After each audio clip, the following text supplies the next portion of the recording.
इतवार था और मैं घर पर ही थी कि 12 बजे के करीब मेरी बड़ी बहन भी चली आई।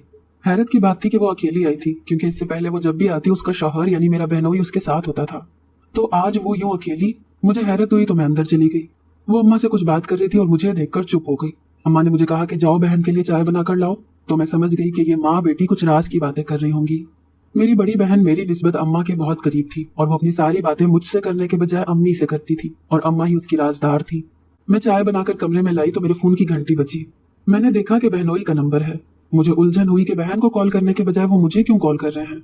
मैंने अपनी बहन को बताया तो कहने लगी मेरा पूछने के लिए फोन किया होगा, बता दो कि मैं यहाँ नहीं हूँ। मैंने ऐसा ही किया, मगर मैं समझ नहीं सकी कि बहन के दिमाग में क्या चल रहा है। उसने अपना मोबाइल बंद कर रखा था और मुझे झूठ बोलने का कह रही थी। ऐसा क्यों था? खैर, उसने मुझे कौन सा बताना था, इसीलिए मैं वहां से हट गई। कुछ दिनों बाद फिर से ऐसा हुआ। वो सुबह ही सुबह हमारे घर आ गई, जबकि उसके शौहर को आज छुट्टी थी और उसे उसके पास घर पर होना चाहिए था। मगर वो यहाँ आ गई और अपना मोबाइल बंद कर दिया। मुझसे फिर कहा कि तुम्हें मेरे शौहर का फोन आएगा तो उससे कहना कि मैं यहाँ नहीं हूँ। मैंने कहा अभी मैं ये कहूंगी तो तुम्हारा शौहर तुम पर शक करेगा कि तुम सारा दिन कहाँ थी। तो बेख्तियार उसके मुंह से निकला कि यही तो मैं चाहती हूँ कि वो मुझ पर शक करे। मैंने चौंक कर उसे देखा तो वो घबरा गई और कहने लगी अरे मजाक कर रही हूँ, उनकी मोहब्बत आजमानी है मैंने, इसीलिए ऐसा कहा। मैं उस वक्त तो चुप हो गई, मगर मुझे अपनी बहन के तेवर कुछ ठीक नहीं लग रहे थे, क्योंकि वो आजकल बहुत सी ऐसी बातें और हरकतें कर रही थी जो उसे नहीं करनी चाहिए थी। शाम को वो चली गई। अगले दिन मुझे अम्मा ने कहा कि तुम अपनी बहन के घर जाकर कुछ दिन रह लो, उसे जाकर समझाओ और देखो कि क्या मामला है, क्यों वो अपना घर उजाड़ने पर तुली है, शौहर को शक करने का मौका क्यों देती है। मैं ये सुनकर साकत रह गई कि ये तो वही बात हुई जो मैं सोच रही थी। मेरा बहनोई एक नेक और शरीफ इंसान था और उसकी और बाजी की मोहब्बत की शादी थी। ये किसी दोस्त की शादी पर मिले थे और उनकी दोस्ती हो गई। हम मिडिल क्लास के थे, मगर बहनोई का ताल्लुक एलीट क्लास से था, इसीलिए जब उसका रिश्ता आया तो हम लोग इनकार ना कर पाए और आपी की शादी करा दी। शादी को 1 साल गुजर गया। मेरी बहन अपने घर में बहुत खुश थी। उसका शौहर उससे बहुत प्यार करता था और ख्याल रखता था। आपी के ससुराल में बस एक उसके ससुर ही थे जो 1 साल के बाद वफात पा गए, या एक माजूर देवर था, मगर उसका अलग घर था और नौकर चाकर उसे संभालते थे। मैं इससे पहले भी कई बार आपी के घर जाकर रह चुकी थी, मगर मैंने कभी उन दोनों मियाँ बीवी के बीच ऐसा महसूस नहीं किया कि नाराजगी है या कुछ अनबन है। तो अभी मेरी बहन ऐसी हरकतें क्यों कर रही थी? पता चलाना जरूरी था, इसीलिए मैंने वहां जाने का फैसला कर लिया। मेरी बहन मेरे आने से खुश नहीं हुई, मगर मेरा बहनोई बहुत खुश था। वो मुझे अपनी छोटी बहन मानता था। कहने लगा बहुत अच्छा किया गुड़िया जो तुम आ गई, अब मुझे खाना तो मिल जाया करेगा। मैंने हैरान होकर अपनी बहन को देखा तो वो मुझसे नजरें चुरा गई और उल्टा शौहर से लड़ने लगी कि वो उसकी शिकायत लगा रहा है। मैंने नोट करना शुरू किया कि वाकई मेरी बहन अपना घर उजाड़ने के ही दर पे थी। वो बहनोई का कोई काम न करती, न उसको खाना देती और न बात करती। हर रोज उनमें लड़ाई होती थी और हमेशा कसूरवार मेरी ही बहन होती थी। वो अब तलाक का मुतालबा करने लगी थी और मुझे ये समझ नहीं आ रहा था कि ऐसा क्यों कर रही है वो। आखिर ये राज भी एक दिन पता चल गया। वो किसी और के चक्कर में पड़ गई थी। मेरे लिए ये जानना बहुत तकलीफदेह था कि मेरी बहन अपने शौहर को धोखा दे रही है। वो हर वक्त फोन पर मसरूफ रहती थी और किसी से बातें करती रहती थी, बल्कि अब अक्सर घर से बाहर किसी से मिलने भी चली जाती। बहनोई उस पर शक करता तो वो बदतमीजी करती और कहती मुझे तलाक दे दो, अब मैं तुम्हारे साथ नहीं रहना चाहती। वो बेचारा चुप हो जाता क्योंकि वो मेरी बहन से मोहब्बत करता था। मैंने ये सारी बातें अम्मा को बताई तो वो मुझे कहने लगी कि ऐसा करो, अपनी बहन का पीछा करो और पता करो कि वो किससे मिलने जाती है। मैंने ऐसा ही किया। अगले दिन जैसे ही वो तैयार शैयार होकर घर से बाहर निकली तो मैं भी उसके पीछे बाहर आ गई। मगर हैरत की बात यह थी कि वो कहीं और नहीं बल्कि साथ वाले घर गई, जो कि उसके देवर का था। मुझे लगा कि वो अपने माजूर देवर का हाल चाल पूछने गई होगी, इसीलिए मैं वापस आ गई। मगर मैंने उसे जब भी बाहर जाते देखा वो हमेशा अपने माजूर देवर के घर ही गई। मैं हरगिज कुछ उल्टा सीधा नहीं सोचना चाहती थी, मगर यही सच था कि मेरी बहन अपने शौहर से तलाक लेकर अपने माजूर देवर से शादी करने के प्लान बना रही थी। मगर ऐसा क्यों?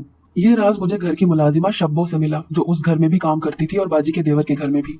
मैंने जब उससे पूछा कि मेरी बहन वहाँ क्या करने जाती है, तो कहने लगी बाजी मेरी बात का बुरा ना मनाना, मगर आपकी बहन अब अपने देवर से शादी करना चाहती है।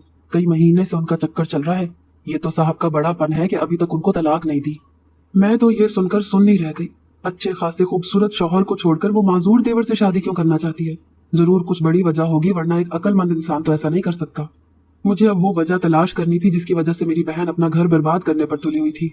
मैंने बहन के देवर को भी जाकर समझाया कि मेरी बहन का पीछा छोड़ दे, मगर वो कहने लगा कि मैंने तो तुम्हारी बहन को अपने पीछे नहीं लगाया, वो खुद मुझसे शादी करने के ख्वाब देख रही है। उस दिन अम्मा उसे समझाने आई कि वो ऐसा क्यों कर रही है, तो मैंने दरवाजे के बाहर खड़े होकर उनकी बातें सुनी। मेरी बहन कह रही थी अम्मा मेरा माजूर देवर करोड़ों का मालिक है और कुछ ही अरसे में मर जाएगा, उसे बहुत मोहलिक बीमारी है, इसलिए मैं उससे दौलत के लिए शादी करना चाह रही हूँ। मेरे ससुर ने अच्छा नहीं किया और सारी दौलत अपने माजूर बेटे के नाम करके मर गया। मुझे और मेरे शौहर को कुछ नहीं दिया सिवाय इस घर के। सो तुम ही बताओ मुझे अपने शौहर से तलाक क्यों नहीं लेनी चाहिए? मैंने तो उससे भी दौलत के लिए शादी की थी, अब उसके पास नहीं है तो मैंने उसके साथ रहकर क्या करना है। माजूर देवर से शादी करूंगी, 1-2 महीने में ही वो चल बसेगा, क्योंकि उसका कैंसर आखिरी स्टेज पर है। तो उसके मरने के बाद सारी दौलत मेरे कब्जे में आ जाएगी, मैं अमीर हो जाऊंगी। मैं ये सुनकर दंग रह गई कि मेरी बहन किस कदर साजिशी है, दौलत के लिए इस तरह कर रही है। मैंने और अम्मा ने उसे हर मुमकिन समझाने की कोशिश की, मगर वो तो कुछ सुनने और समझने को तैयार ही नहीं थी। लालच ने उसकी आंखों पर पट्टी बांध दी थी और उसे अच्छाई बुराई की समझ ही नहीं आ रही थी। उसने अपने शौहर से तलाक ले ली। मैंने देखा कि जब मेरे बहनोई ने बहन को तलाकनामा लिख कर दिया तो वो बेचारा फूट फूट कर रो रहा था। मुझे उस पर बहुत तरस आया। मेरी बहन इद्दत करने हमारे घर आ गई। अम्मा उससे नाराज तो थी, मगर उससे बेसहारा भी तो नहीं छोड़ सकती थी ना। वो शुरू दिन से ही अम्मा की लाडली रही थी और अम्मा ने आज तक उसके हर गलत और सही में साथ दिया था। क्योंकि बाबा के मरने के बाद मेरी बहन ने ही घर को चलाया था। अपनी पढ़ाई पूरी करने के साथ नौकरी करके घर का निजाम चलाया और शादी के बाद भी हर माह वो अम्मा को अच्छी खासे पैसे भेज देती थी। यूं उसकी शादी के बाद भी हमारा घर उसी के दम से चल रहा था और अब वो हक महर में भी ढेर सारे पैसे लाई थी। तो अम्मा उसको कैसे अपने घर ना रहने देती। उसने इद्दत के दिन गुजारते ही अपने माजूर देवर से शादी रचा ली और रुखसत होकर उसके घर चली गई। हमने ये शादी इंतहाई खुफिया रखी थी ताकि लोगों में हमारी बदनामी ना हो कि हमने किससे अपनी बहन की शादी कर दी। अम्मा का कहना था कि वैसे भी वो जल्द मर जाएगा तो किसी को बताने का क्या फायदा, इस शादी को राज ही रहना होगा। बाजी का पहला शौहर तो सुना था कि तलाक के बाद शहर ही छोड़कर चला गया था। मुझे वो बहुत अच्छा लगता था और अब वाला बहनोई मुझे एक आंख न भाया था, क्योंकि ये मेरी बाजी के लायक ही नहीं था। एक तो मामूली सी शक्लो सूरत थी और उस पर मुझे उसके बोलने का अंदाज बिल्कुल अच्छा नहीं लगा था। वो माजूर था मगर फिर भी ऐसे बात करता था जैसे उसको अपनी दौलत का बहुत घुमंड हो। इसीलिए बाजी को रुखसत करके अगले ही दिन मैं वापस आ गई। हालांकि बाजी ने कहा था कि 2-4 दिन मेरे पास रहो, मगर मुझे उसका शौहर ही पसंद नहीं था तो वहां रहती कैसे। अब मैं अपनी पढ़ाई में मशगूल हो गई थी, इसीलिए बाजी की खैर खबर नहीं थी कि उसकी जिंदगी में क्या हो रहा है और क्या नहीं। एक दिन मैं कॉलेज से वापस आ रही थी जब मैंने सोचा कि बड़े दिन हो गए अपनी बहन की तरफ गए। उसकी याद आ रही थी कि जाने वो कैसी होगी। चाहे मैं जितनी भी नाराज थी लेकिन वो थी तो बहन ही ना।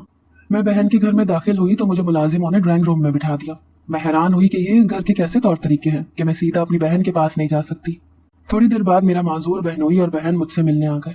मुझे अपने बहनोई की हालत देखकर कहीं से भी ना लगा कि वो बीमार है या उसे कैंसर है। वो तो बिल्कुल ठीक लग रहा था। कुछ देर बैठने के बाद वो चला गया। मेरी बहन कुछ परेशान लग रही थी। मैंने पूछा, तुमने तो कहा था कि वो आखिरी स्टेज पर है, मगर ये तो बिल्कुल ठीक लग रहा है। वो कहने लगी, मुझे खुद नहीं पता ये अचानक कैसे तंदुरुस्त हो रहा है, शायद मुझसे शादी करके।